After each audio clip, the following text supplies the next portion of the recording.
Welcome everyone to Meditation Mount and to this View from the Mount broadcast. And today we will be exploring the theme, The Big Shake-Up, a radical regeneration of self and society. It's a bold theme, but we are living in bold times.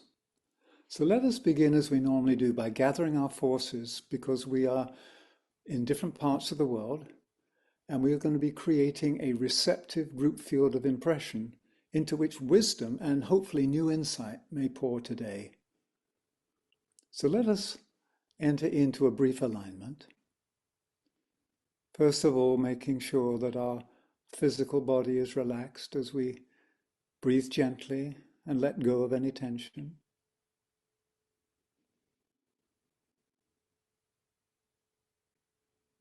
Doing the same with our emotional body, allowing these waves of emotions that may be washing through us to subside.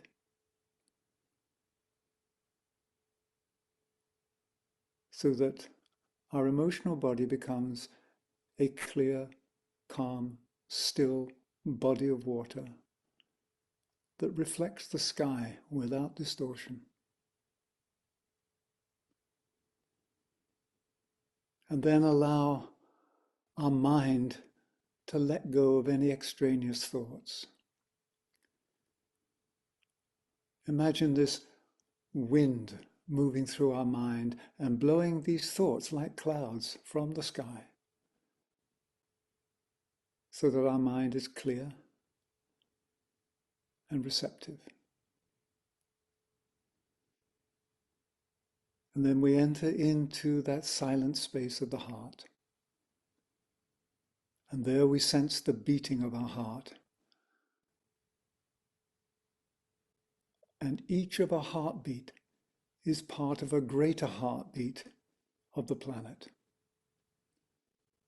So let us synchronize our heartbeats to beat as one.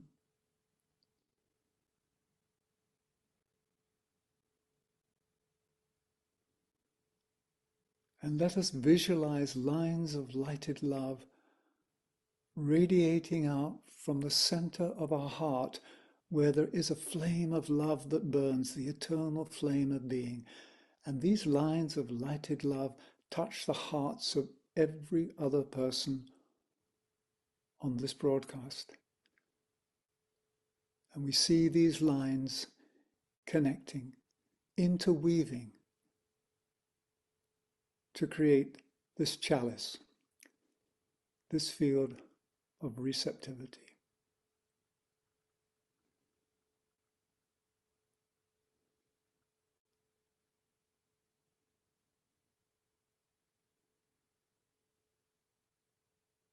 Thank you. So let us begin. Today, there are a number of topics I want to cover inside this meta topic called the Big Shake-Up. And I've actually taken a lot of stuff out of this broadcast because it seemed to be like too much. There's only so much you can sit down at one meal at the table and eat. It's not healthy to overeat. And so I thought we need to have a good meal together. And I'll make sure that we have time to digest and that we have digestive enzymes to help us process that which we share together. I'll be drawing a lot upon the Ageless Wisdom teaching and upon Agni Yoga. But I want to start off by sort of just giving what I would call a general picture of where things are now as I see it. So our society appears to be standing on increasingly shaky ground with every passing day. I think all of us see, as we look around, the things in life we counted on for reinsurance, they're now falling apart. Things are unraveling before our eyes. And we're familiar with the multiple challenges that we are facing as humanity, from extreme climate events, civil unrest, divisiveness caused by hatred and polarized beliefs. All of these are causing great uncertainty and fear and consternation in the collective psychic field. And I know I've often heard people ask variations on this following question. What do I actually hold on to that will guarantee my safety and security when the world is this wobbly. And I'm sure that you've found, as I've found, that inside the various spiritual teachings, a common theme actually tells us that the world of outer forms can never offer us true sanctuary and security. We are told that security is discovered by learning to stand in the light and love of the soul, where the inextinguishable flame of the sovereignty of self resides. And if we turn to Buddhism, this tradition wisely reminds us of the impermanence of form life and encourages the practice of non-attachment as a path of liberation. So we can have things as long as we're not attached to things. We can have feelings as long as we're not attached to them. We can have thoughts as long as we are not attached to them, because attachment, it binds us to the wheel of karma, as the Buddhists say. So perhaps the only secure ground is to be found inside the stillness of a loving and soul-centered heart that is rooted in a deep trust of life. By that I mean we trust the process. We trust that life is benevolent. We trust that when we dare to do something, there is a safety net. The safety net is the benevolent forces of creation. So why is life so wobbly now? Why are things sort of shaking? And I'd like to address and view this question through different lenses. So I'd like to view it through the lens of the Ageless Wisdom teaching, through holistic psychology or spiritual psychology, and also the principles and processes of growth that Mother Nature shows us. So I want to begin by reading and unpacking a few quotes from the Agni Yoga teaching, specifically paragraphs taken from the book Infinity 2, and this was written in 1930. So I'm going to show some slides now, and we'll go through these together.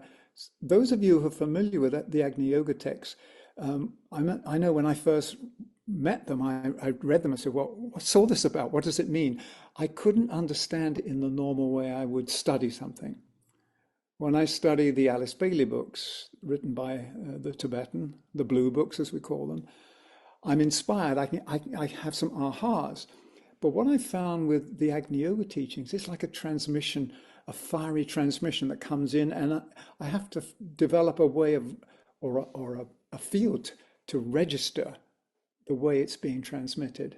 Now, that's my experience. So I'd like to just share with you some of these slokas, as they're called, these paragraphs.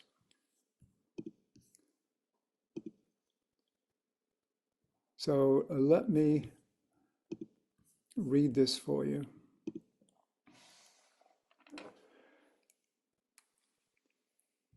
These are the first slokas or paragraphs in Book 2 of Infinity. The core of the planet is surrounded with energies which infuse life into all its processes. But intensity, the planet has varied from its original saturation. Indeed, it cannot be denied that the two poles are out of balance. The counterposition is a result of their having one and the same source. Each encirclement of the planet brings an accumulation of energy. Well, you can unpack this many ways, but here's my quick sort of read of it. We're talking about the cosmic magnet, which is the mechanism of creation, which is the two poles are the positive and negative, the masculine and feminine.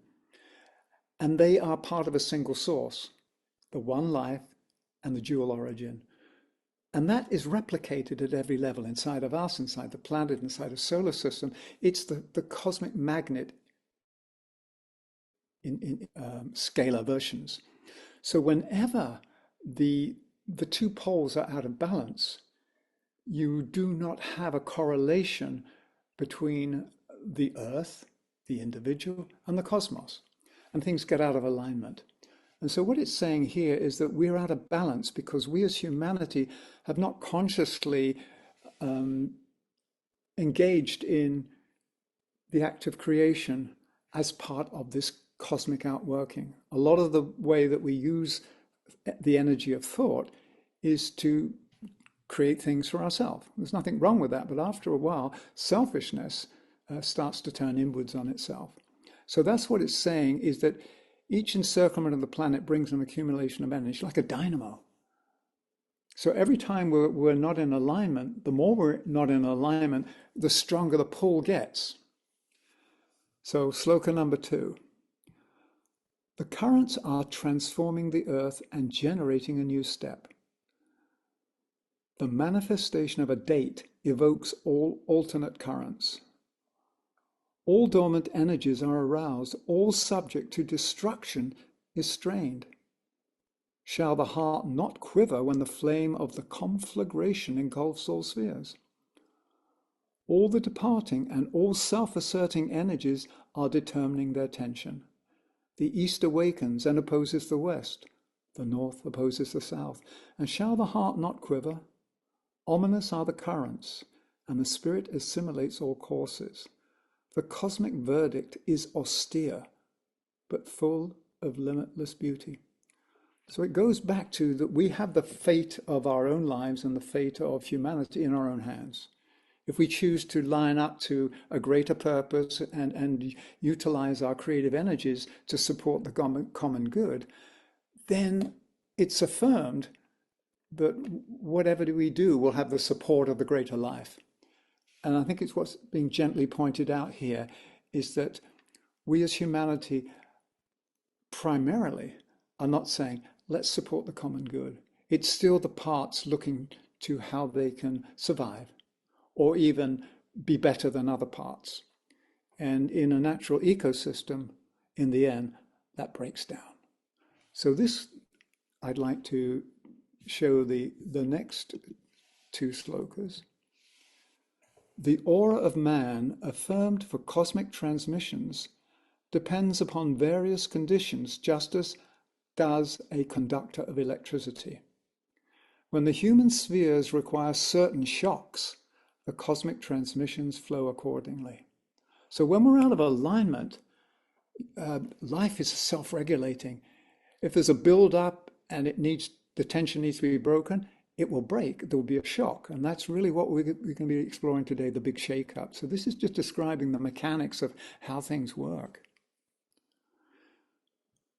Only those elements adhere to the spheres which can be absorbed by the affirmed auras. When spheres require violent destruction, those spheres cannot absorb the streaming transmissions of cosmos. And we'll look at that in a moment. It's because you always have the form which serves the indwelling life. So if the indwelling life is seeking to manifest itself and its outer form is out of alignment and can't do the job, then it recycles it. And that's really the whole gist of what we're looking at today. The big shake-up is a time of readjustment, recalibration, realignment, regeneration. Continue. Hence, the darkness surrounding the planet will never permit the affirmation without the manifestation of explosions. So it's saying, we'll never get out of this one. We'll never get out of jail by behaving in the same way. It's like you say, what's the definition of being mad, being crazy? It's believing that things will change while thinking and behaving in the same way. So as long as we continue to act the way we are as a species, it's going to build up a tension where something's got to break. And life will say, the form you're creating doesn't do justice to the indwelling life of the spirit of humanity. And the beauty of life says, hey, our task is to create the best possible forms of expression for the spirit, for the beauty, for the goodness, for the truth that lives inside of everything. So, these forces of purification will illumine humanity. The cosmic fires attract the affirmed dates. And we'll look at dates later on, because there is an appointed date, which is not date by chronological time, but a coming together, whether it's astrological alignments, but there's a coming together in the cycle of evolution where things reach a point of precipitation, breakdown, breakthrough, and we've reached that point at the moment. We're at that critical threshold. So let me read 4, and then we'll take a breather. So the purifying fires of the universe penetrate all regions of the planet. The sparks of conflagration spread along all channels of karmic action. As volcanoes, these affirmed fires explode. The force of karma shifts and transfers power from hand to hand. The cosmic course is directed toward those purifying conflagrations, hence the comet speeding through the infinite. The tensity of the currents is very great, and the effect corresponds to the fires of the planet. The centers of the Agni Yoga, or the Agni Yogi, record all cosmic currents. So why are some of us feeling so tense? It's because we are at a critical point where these forces are not so much opposing each other, but in a very tense relationship. And something has to break in order for something new to be born. And that's why we're witnessing around us two things that are happening: the breaking apart of the old and the emergence of the new. And normally the breaking apart of the old is much louder and more visible, while the emergence of the new sometimes is more silent and harder to observe. And so we think that there's no hope. But I actually believe differently. So that's what I wanted to show you there. So the point I wanted to make here is that the universe is a self-regulating organism, and it always ensures the right conditions for the unfolding and the expression of what I call the deep core purpose that lives at the heart of life, or the generative mystery. So we're inside a dynamic process of creation that involves these natural cycles of death and rebirth, chaos, and the emergence of new order. So if we can continue with a couple more slokas, if the language seems unfamiliar, don't worry. It's just another way of stimulating our field. We don't have to get it immediately.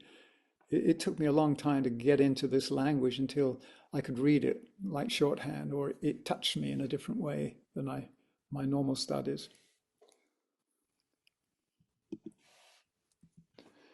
It is customary to ascribe to cosmic creativeness a certain amount of chaos.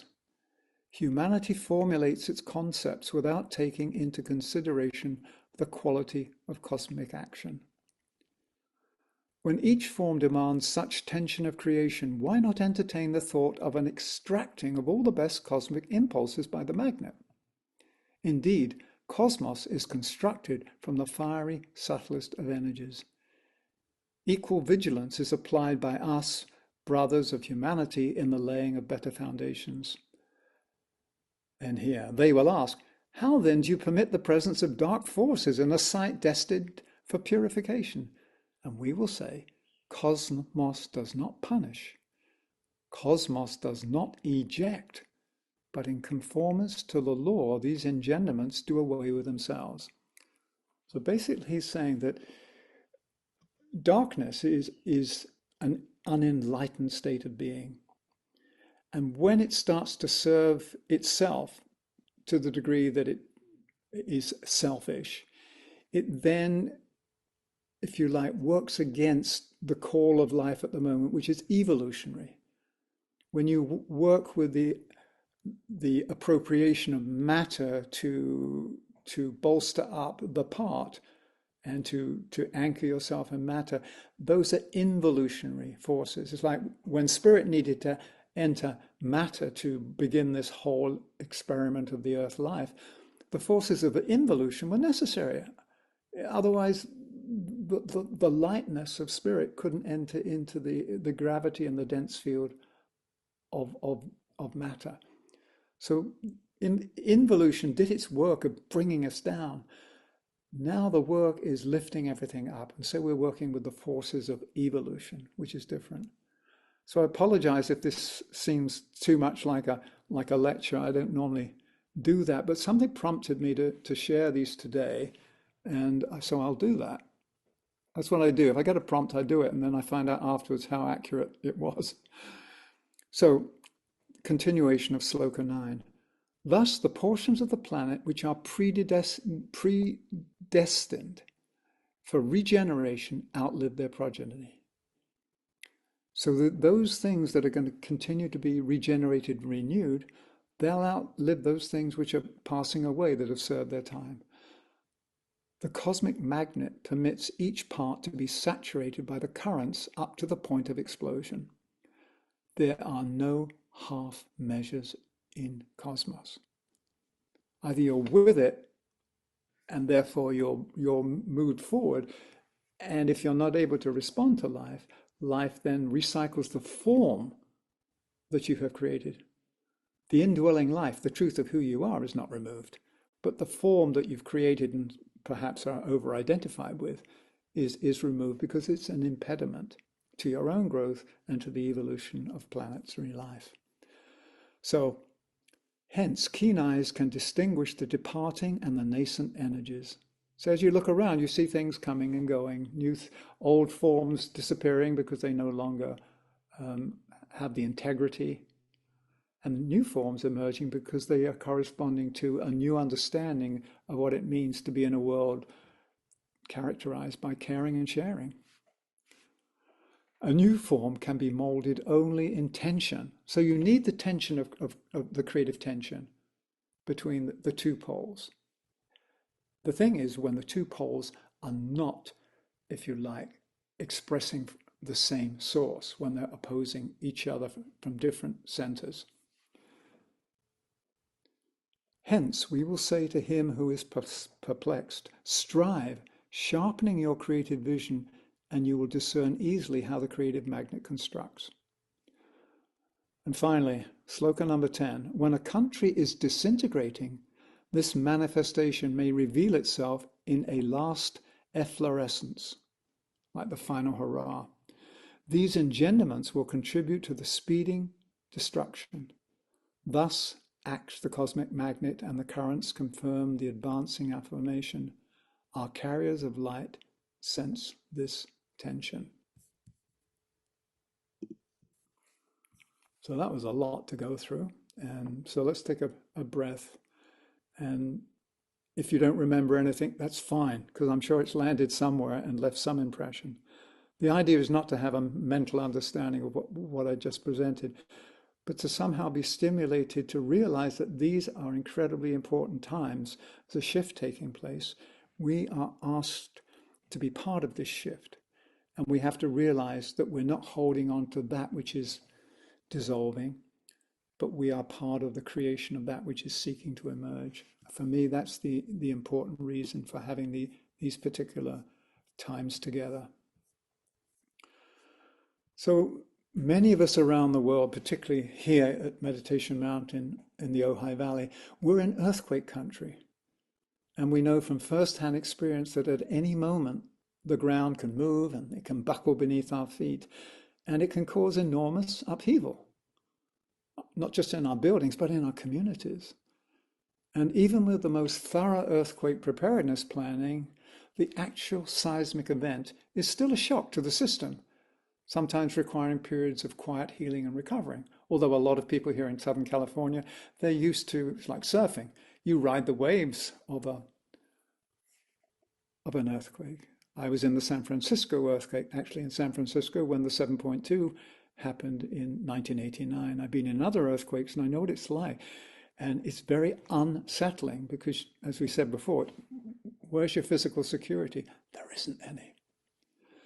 So earthquakes, they constitute a known yet unpredictable threat to physical safety and also to our psychological stability. And I guess we've prepared as best as we can for these geological events. I mean, a number of us have been to classes, earthquake preparedness drills, where we've been given instructions of how to act, what to do if we're inside a building, what provisions we should safely store in order to survive the post-quake conditions when normal service may be disrupted for a week or so. What I want to talk about now is another disruption, another kind of quake that I don't think many people are prepared for. And I'm calling this major shakeup a soul quake. A soul quake. So like an earthquake, this life-changing event also causes great upheaval and initiates radical change in our lives. So a soul quake is the big shake-up that occurs when we say yes to the call of life, and the profound desire of the soul to express itself seems to exert an irresistible and unrelenting pressure on the personality, which is its incarnated agent on earth. So when we say yes to life, it's as though we have said yes to a recalibration. And so if this compelling inner force that we've said yes to encounters a mental, emotional, and physical body that's not sufficiently aligned and integrated and is able to gracefully and skillfully respond to its call, then an uncomfortable and often unnerving buildup of pressure happens, and then it reaches an inevitable breaking point. That's when you have an earthquake. That's when you have a soul quake. So anytime the soul is invoked and meets with resistance or encounters aspects of our personal life that are not in alignment with our core purpose, it seems to shake us until we conform to this newly sounded set of inner requirements.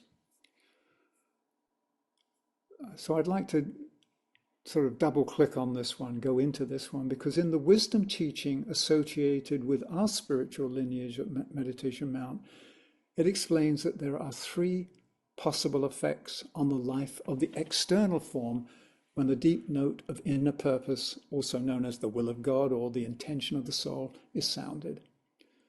So based on the law of attraction and magnetic rapport, the piercing note of purpose will either organize and strengthen, purify, reconfigure, or simply destroy the forms of expression that have been created if they no longer serve an evolutionary usefulness. I'm going to illustrate this with a slide that I created back in 1975 at the Findhorn community. And this is what it looks like. So the sounding of this planetary note of purpose is like a tuning fork. And we know the creative and destructive power of sound. So if here on the left, which is a person who is, for the most part, in alignment, has said yes to life, this new resounding of the note of purpose will further organize and strengthenize the life of this person so they can be of more use in the world. So that's, if you're in alignment, this note of purpose gives you more energy, gives you more juice, gives you more strength to be and serve. Now, here in the middle, where I think a lot of us find ourselves, if your intent is to be of service, and yet you still got stuff to work out, you still got patterns to be resolved, then you get a bit of a shake-up. This is where the shake-up happens, because we are intending to be in alignment, but not quite in alignment. And therefore, you go through this purification process. You go through this catharsis. And then, to the right here, where you see a form where there is no connection with the indwelling life, no ability to respond to the call of purpose. Now, if a form can't respond to the call of purpose, it has no reason for being. It's recycled. Life does not allow redundant forms or obsolete forms to lie around. Otherwise, Earth would be this huge trash pile of old stuff. It recycles it. It composts it. It goes through this wonderful process. So if you view this from a personal perspective, I'm going to repeat a little bit of what I just said.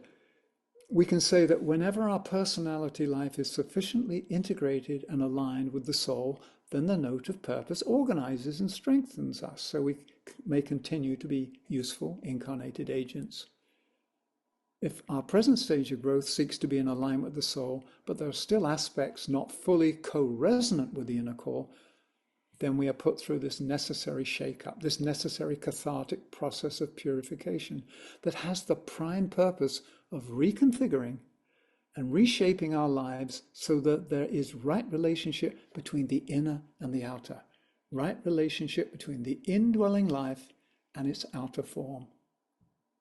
So when there's a gap and the relationship between the inner and the outer is out of resonance, that's when we get all the problems in the world. And then, as we saw with that last figure, if the outer form has no magnetic rapport with the soul or the note of purpose and is unable to respond, then it's destroyed or recycled. Why? Because the composting of old forms ensures that the earthly realm is not clogged up with outdated structures. So for me, this is the great symmetry and beauty in nature's eternal dance of renewal. And as a gardener, I love working with compost because you have your vegetables and your flowers and they produce seeds, they produce fruit, they produce these beautiful emanations of life called flowers. And then their form dies and you compost them and you use the decaying matter, put it back in the ground, and it helps to nurture the new seeds that you plant. So there's nothing wrong with death as a natural form of recycling. So what I'd like to focus on now is the soul quake. So let me read what's on this slide and we'll go through it together. A soul quake is a time of great perturbation that clears a space for a new soul-directed life to begin, one that is more in alignment with our essential nature and spiritual purpose. It guarantees that our outdated parts are reconfigured and refined or possibly reduced to rubble. So how do we best respond during a major soul quake event? And I just put together 3 tips to keep in mind. There may be others, but these are the 3 critical reminders that I came up with, not only after going through physical earthquakes in this country and in Japan and other parts of the world, but just through my own inner process of being shaken up considerably in the last couple of years. So here they are. Number 1, in a soul quake, we don't run for cover. We stand in the unshakable stillness and security of the higher self, our essential divinity. 2, in a soul quake, we don't hoard or hold on. We let go of all baggage, belongings, and beliefs that no longer serve us. And thirdly, in a soul quake, we don't practice survival. We enter the fiery crucible of a deep transformative process that eventually leads to total regeneration. Now, I do my best to remember those, and yet when things get shaky, if I have any fear in me, if I have any unresolved patterns, that's still a default pattern I get pulled back to. But in my clearer moments, and when I'm centered, I can actually stand more clearly now in the center of a lot of shaking, better than I could do a few years ago. So let's just leave this one for a second. We'll come back to this theme. So fundamentally, I see the seismic gift of a soul quake in this way. It breaks open a heart that may be encrusted with bitterness or even frozen with fear. And it liberates a crystallized mind that might be clouded by separative thoughts, so that the true beauty and splendor of the indwelling life can subsequently reveal more of itself to the world. So this is the process of the form serves a purpose, and next form we create will be even better at serving the purpose of the indwelling life. So the point I'd like to make is that if we look around now and we read the signs, I think it would be fair to say that we are going through a collective soul quake episode of a great magnitude. And this soul quake is rocking and breaking apart the foundations of our society. I can imagine like the overlighting soul of humanity wants to manifest more of its promise. And so it's creating cracks in the society whose present structure and ways of being are very often inadequate to the task, saying, that doesn't work, let's recycle that, let's build something better. But when we're in the middle of it and attached to the things that are dissolving, it's very scary. And it may be helpful to recall Leonard Cohen's pronouncement that there is a crack in everything, That's how the light gets in. So I'm going to give you one more quote from Agni Yoga. You're going to get a few more this evening. But this Agni Yoga quote offers insight into the present state of the world and human consciousness. And it was written in 1936. Terrible cataclysms have been indicated, but what can be more frightful than a catastrophe of the spirit? No earthquake can be compared with the dissolution of consciousness. All forces need to be intensified in order to hold back humanity from the abyss. Therefore, meditation about the higher world is a necessity of the day. It's basically saying we have to align to something deeper and greater in order to pull ourselves out of this hole.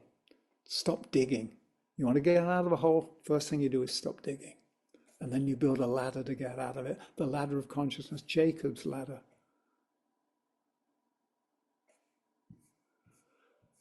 So the Ageless Wisdom teaching talks about this law of replacement, which I've indicated, that when something is outlived, it's then naturally replaced by something that can do the job. So I call this the continuous process of recycling of those outworn forms in life that no longer serve, once again, the indwelling life. So I want to underscore this point with another sloka from Infinity 2. So let's have a look at that.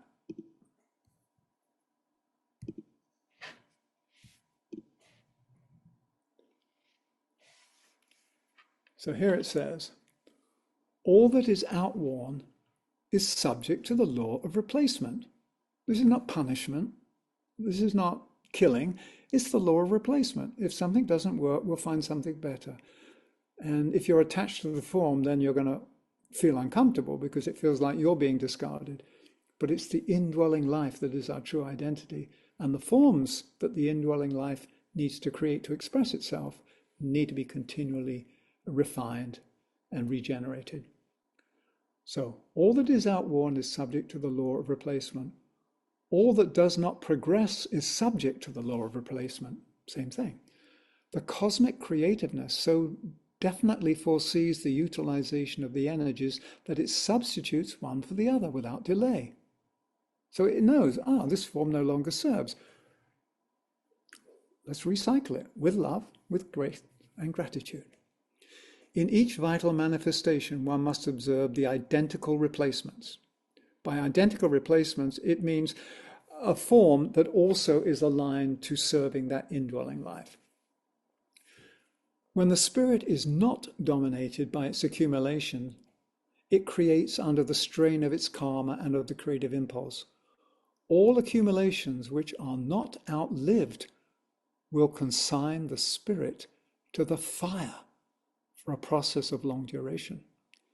The spirit which has readily replaced its accumulations will be a vessel for the fire.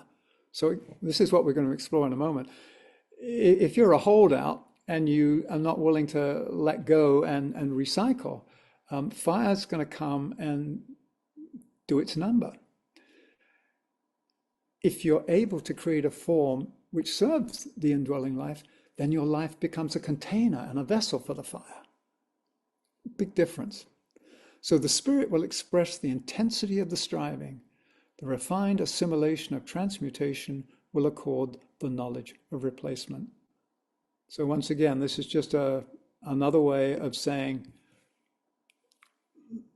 life has this amazing way of ensuring that it continues to express itself. So the reason I'm choosing to quote from Agni Yoga so much is because Agni Yoga is the yoga of fire, Agni, fire. It's also called the yoga of synthesis. But fire is an element critical in the regenerative process. You'll find in some of the spiritual books phrases that sort of say, transformation is the shift from our present level of consciousness to a more expanded state of awareness and beingness through the agency of fire. Unless it passes through the agency of fire, it doesn't shift to another level. So I'd like to examine the elements involved in the purification process. And I'm going to turn once again to a cartoon image, a slide that was created back in 1975 at the Findhorn Foundation as part of a course. This is what it looks like. On the left, we have water. The purifying waters of therapy that dissolve our personality blockages. So what water does, it dissolves, it washes, but it doesn't totally remove. That's where you need fire. And here it says the fiery prayer that burns a path for spirit to walk. But fire is a great mystery. Because in the end, it's said that fire burns and consumes everything except itself. So what I'd like to do is to show you a picture of the phoenix rising from the ashes, the firebird. And I'd like to tell us a story that's told in the Ageless Wisdom teaching about fire. So let's look at this as we explain fire. In the Bible, it says our God is an all-consuming fire. And the Ageless Wisdom teaching refers to the three fires of creation. It refers to the electric fire of spirit, which is the monadic fire, the radiant solar fire of the soul, which is the fire of consciousness, and the fire by friction of the earthly plane and the personality. And here's the thing to be aware of. It's also said in the teachings that our human experience, the human species, is the first time that all three fires are present in one sacred container. Inside of us, we have the electric fire of the monad. We have the solar fire of the soul, and we have the fire by friction that we feel when we rub up against things in the personality life.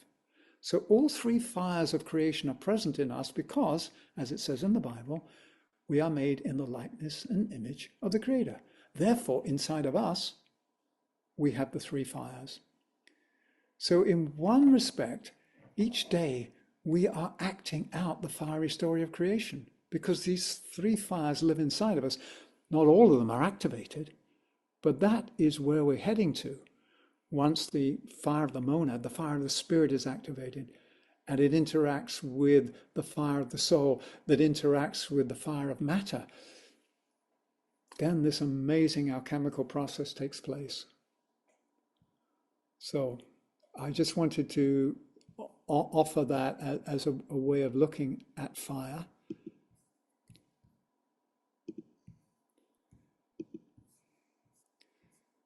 So we go back to, if you like, more of a psychological look. I know I've been through periods in my life where my emotions have gotten the better of me. And the emotions are watery. And so I would look at myself and I am underwater sometimes. I'm about up to here, sometimes up to here with water, and I drown. So how do I dry myself out? So my sense of what this process is doing, the big shake-up and the opportunity in front of us, is to dry out the substance of our earthly vehicle so it's no longer soaked and waterlogged by the desires of the emotional realm. How do we do that? Well, we can do it in two ways. Through the direct action of the fire of the higher mind, not the lower mind, but the fire of the higher mind. And then the winds of Buddhi, or the air of intuition. And these two become like the drying agents. And when all the water has disappeared, and as it says in the Bible, there should be no more seas, it's a hint there, we become tinder dry and what I call spiritually combustible. I believe each of us, once we dry out, becomes spiritually combustible. And by attaining this inner state of readiness, the conditions are now finally conducive for us to catch fire, for the ignition of the incandescent fire of love to take place inside the cave of the human heart. And when you read the teachings, it clearly states that the most apposite hearth, the most suitable hearth to safely hold this divine conflagration is an open and loving heart that is in resonant relationship with the heart of the planetary life, with the heart of the cosmos, with the heart of everything. So when this heart-to-heart communion happens, you could say the radiant splendor of the eternal and omnipresent flame of love begins to burn with increasing intensity inside our own atomic center, the center of our own sovereign self. And I believe this is key. This forms the heart of what we're exploring today about radical regeneration. Remember, radical comes from the word radix, root. We're going back to the root, the spiritual roots. We're regenerating from the roots. We're not manipulating DNA here. We're going back to pure rootstock of spirit, and we're growing from that in new forms. So let me just say that fire has long been honored as representing this eternal spirit. And throughout history, fire has been at the sacred center of the majority of indigenous cultures. However, some religions have distorted this ancient truth and misrepresented the function of fire. Now, I'm not going to be knocking anything now. These are my observations, and I have to give you my disclaimer, which I forgot to do at the beginning of the broadcast. Please don't believe a word I say unless it resonates in your heart, or if you're willing to take it as a working hypothesis and test it out in the alchemical lab of your daily life. So what I'm referring to about misrepresentation of fire, and I speak as somebody who grew up in the Christian church, who studied the Bible, came from a Christian family, went through all of that. I grew up and together with other branches of Christianity were exposed to this notion that sinners will burn in hell for all eternity as a punishment for their sins. And often we hear hellfire preachers urging us to repent and be saved, otherwise we're going to be burned in hell. However, I later discovered there were other Christian scholars and mystics in earlier times who understood and put forward a very different story. A very different story about fire. For instance, there was this contemplative called Isaac of Nineveh, who experienced the fires of hell in a very different and positive manner. So for Isaac and his contemporaries, the fires of hell and purgatory were actually an expression of God's love, because they saw hellfire not as a punishment, but as the purifying and transforming love of the Creator.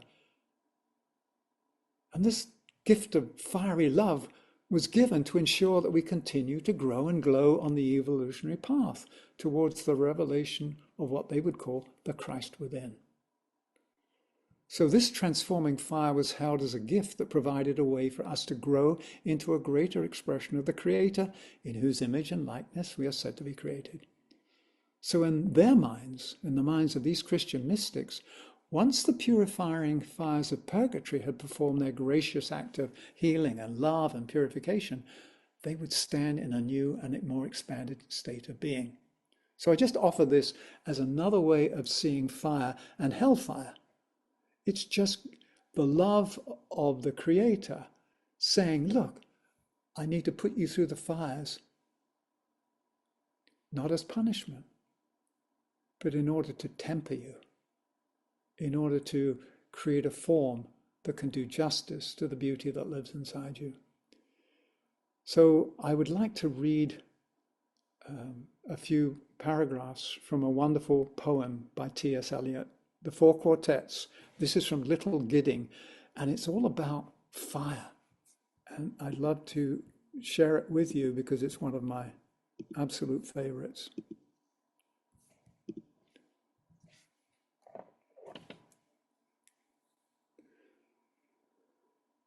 The dove descending breaks the air with flame of incandescent terror, of which the tongues declare the one discharge from sin and error. The only hope, or else despair, lies in the choice of pyre or pyre, to be redeemed from fire by fire. Who then devised the torment? Love. Love is the unfamiliar name behind the hands that wove the intolerable shirt of flame, which human power cannot remove. We only live, only suspire, consumed by either fire or fire. I mean, when I first read that, I went, whoa, powerful stuff. But I think that's what's going on. We are learning to not just play with fire, but work with fire because we are fire. And it said this, the best way to protect yourself from fire is to be fire. And by fire, I don't mean aggressive. I'm talking about the fire of love, the fire of a deeper purpose. I'm talking about when we catch fire and this inner light of the flame of love starts to burn inside of us. So thank you, T.S. Eliot. I'm going to offer you one final offering from the Agni Yoga teaching. It's sort of a word of caution, and it comes from the Supermundane Book 2. And it really lays it out. The decay of consciousness is worse than any war, pestilence, or earthquake. It steals up unnoticed and commits acts that will horrify future historians. It causes people to lose their self-respect, to become malicious, and to ignore their own necessary contribution to future generations. The decay of consciousness causes writers to produce repugnant images and non-entities to sit in judgment. Strong stuff, but that was written back in the 1930s. So in these times of great darkness where compassion and loving kindness are often missing, and the qualities of caring and sharing are not that evident in society, is there really a light at the end of the tunnel? For instance, is it possible to pray for and expect some form of divine intervention or deliverance from our current collective predicament? Yes and no. And I'd like to refer back to the ancient Vedic writings, because there reference is made to the doctrine of avatars, which addresses this question.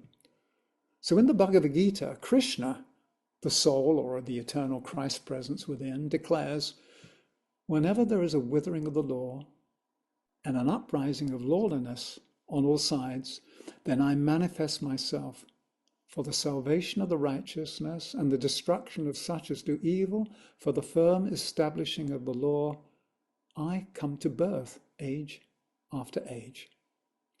So we have this doctrine of avatars, and there is an anticipated avatar or coming one in this present age. And it's known by different names in the world traditions. For instance, the Jewish people, it's the awaited Messiah. For some sects of Islam, it is the Imam Mahdi. For most Christians, it's the return of the Christ. And for many Buddhists, it's the coming of the Lord Maitreya. So what can we expect? So here's another way of looking at these timeless avatars. I see them as universal first responders, cosmic first responders. They're responding to a desperate and despairing cry from the heart of humanity. Whenever things get really down to the wire and we can't see a way out, we pray. We ask for help. Ask and ye shall receive. Knock and the door shall be open. So there's always a response. But these first responders are not coming to bail us out or even to deliver us from our own self-induced plight. They are coming to, in the words of an ancient text, to show us the light we seek and give us the strong aid of their compassion and wisdom. So I believe a primary task of first responders is to help us organize and mobilize ourselves as a force for good. And so one of the powerful aids they provide is in the form of the big shake-up that rocks us to our foundation. And that's the theme of today. So the big shake-up, as we've been discovering, liberates and ensures that we don't remain stuck in old patterns and lie buried and bound in the dense realm of matter. Going back to the esoteric philosophy, What we're being called to do now is to liberate the light hidden within the black light of matter, as it's referred to in esoteric parlance. And this process of liberation, in my understanding, is part of the unveiling of the mystery of the crucifixion and the resurrection. So very, very briefly, when the light of spirit entered into the cruciform matrix of earth, it became crucified. Remember, the earth's symbol, both astrologically and astronomically, is a circle with a cross inside. And the whole object of the exercise is the resurrection of the light that's buried in matter.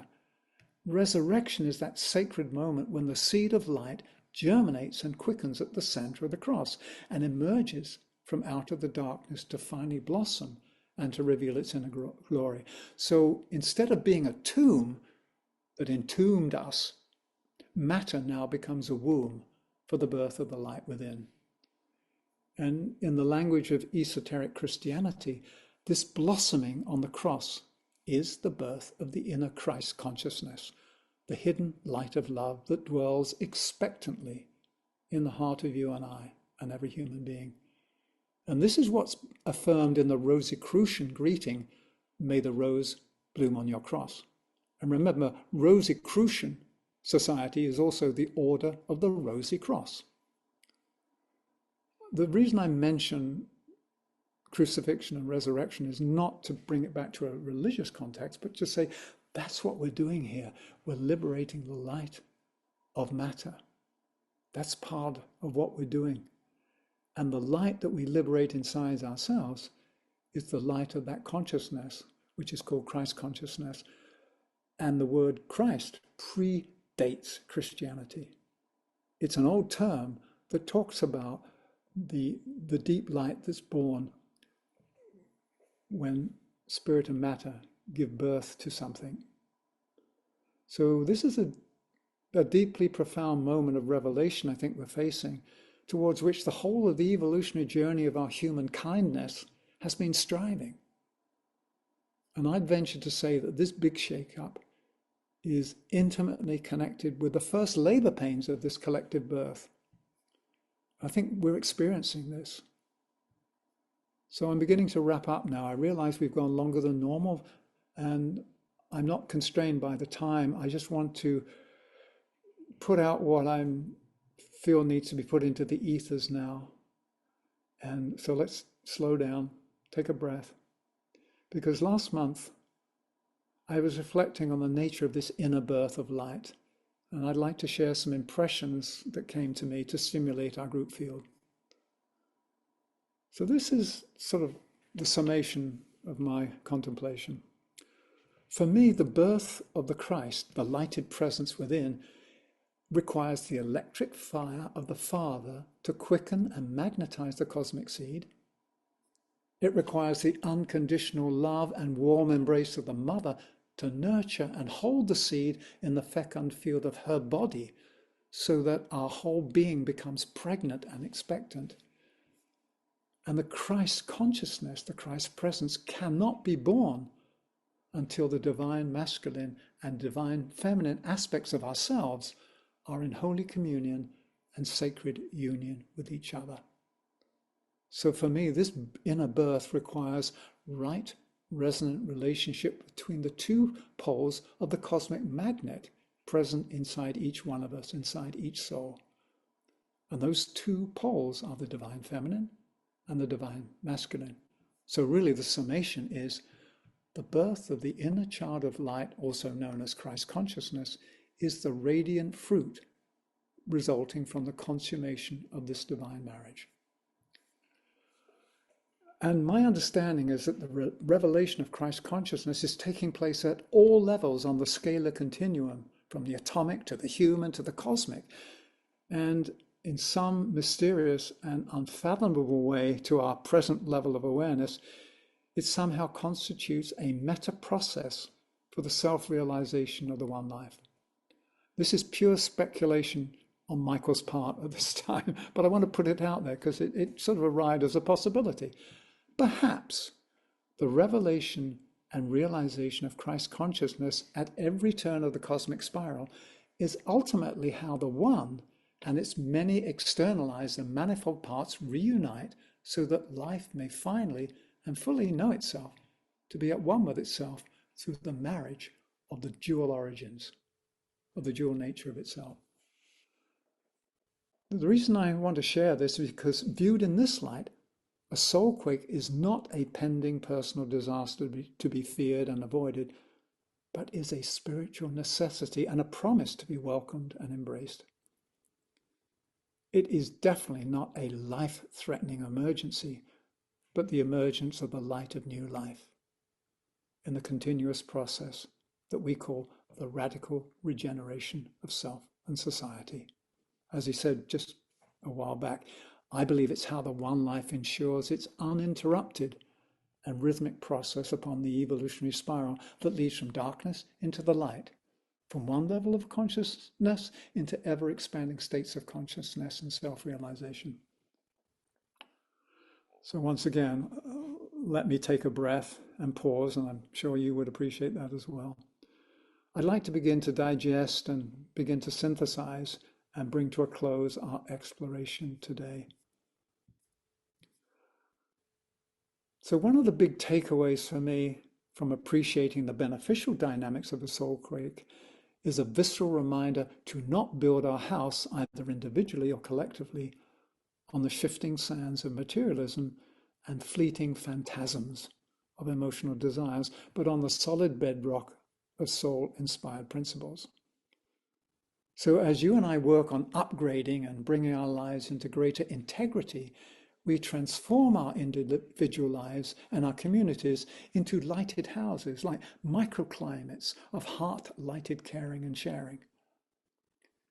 And once again, I would venture to say that the magnum opus, the great work of our times, is the building of the temple of the new humanity, in which our one family can dwell and live in harmony, can flourish, and we can fill our destined role on earth. So just to wrap this up, let me bring us back to Meditation Mount, because here at the Mount, we earnestly believe that this temple of the new humanity needs to stand firmly on the solid foundation of three universal spiritual principles. This unshakable base is built stone by stone as we recognize and live into the principle of essential divinity that affirms the fire of the Creator is present in each person and we are fractals of the one life. As we learn to embody the principle of goodwill that proclaims the fire of love as the reason and substance of life, and also the true glue that connects and holds all beings together. And as we experience the principle of unanimity in our blood and bones, so that we know beyond a shadow of a doubt that we are part of an infinite, loving, and interwoven matrix of life. So the wrap up, let's do that by returning to the original question. What do I hold on to that will guarantee my safety and security when the world is this wobbly? That was the question we started with at the beginning of our broadcast. And I've often wondered, because insurance is a tricky thing to get in California now. They won't give you flood insurance, earthquake insurance, fire insurance, because we're too risky. So my question, is there truly a reliable insurance coverage being offered in today's marketplace to protect us from a soul quake, given that all temporal forms eventually perish? So I know that's a trick question. What I will say, though, the good news, there is a policy available to all who have said yes to life. And we can sign up for that. And it guarantees longed-for peace of mind, and it guarantees a more illumined and loving future. So I strongly believe that when we act from a deep place of integrity, with purity of intent, and with purity of heart and mind, then we are fully covered by a comprehensive life insurance policy underwritten by the soul. Whatever may happen to us as a result of our choices and actions made from a centered and aligned inner place of the higher will and unconditional love will unquestionably result in the highest good for all, even if we don't fully see and appreciate it at the time. So, as the big shake-up occurs and continues to happen all around us, let's be grateful for the liberating and positive perturbation it brings, allowing us to progress further on the path of self-realization and also to grow our capacity to be of greater service in the world. Hopefully, the big shake-up will remind us that there is a powerful promise living inside each one of us. It is the inner light of the fire of love, and its compelling presence is seeking to be revealed right here and now on earth through the portal of an open heart. So the big shake-up we're now witnessing firsthand is in fact a great gift of love from life to us. So may it cause us to shape up and to show up in the world in a new light. May we show up together each day as a more radiant and radically regenerated presence of love. This is my earnest prayer. So be it. So thank you for your presence and participation in our exploration today. This is probably one of the longest view from the mounts we've done. I haven't even looked at the clock. I don't know how long, but I can just feel it. But it took the time it took, even though I felt I was rushing at times. There may have been too much food on the table, but hopefully we've taken what we needed. And also, because we had this intent to learn together, new insights come that wasn't there before. That's the thing we have to remember. When we open ourselves in love to the moment, new wisdom and new inspiration is accessible. So with that, I'd like to say on behalf of Joey and myself and all the staff and volunteers here at Meditation Mount, good night, and we bid you farewell, and we look forward to gathering again next month. Thank you, everyone. Namaste.